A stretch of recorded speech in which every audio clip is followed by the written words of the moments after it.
too late for that, girl. Pull up your passport. No, but then what am I supposed to do?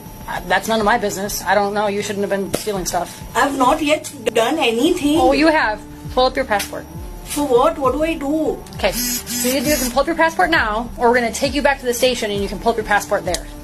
Please don't. I'm really. It's too late. Can you please just pull up your passport? You promised me that nothing is going to happen. I did not promise you. Of course, you said that nothing. Once we do the system, you will leave. No, I said as soon as we're done with our reporting, we'll try to get you out of here as soon as we can. Yeah, you said you will just. You won't be allowed to. We're not going to fight with him. We're not arguing. We're not going to fight with him. It's too late. So what do you want me to do? I need you to pull up your passport. I need to see valid identification for you. And then? And then you will be going back to the station with us. I need to see your identification. Please don't take me to the station. That's simply not going to happen. You don't get to have that choice anymore. You made lots of poor choices today, and now you have to pay for those poor choices. But he said he's not going to put me in the station. Well, that's not. He doesn't work for us. I don't know who this man is. So I'm really sorry. I'm ready to pay for this.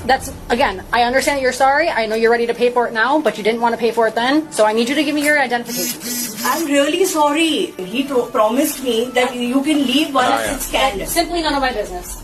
That has nothing to do with our job. So what do you want me to do? Passport, please. I'm not from this country. I'm not going to be staying here. Okay. How far? Okay. Are you allowed to steal things in India? No. I didn't think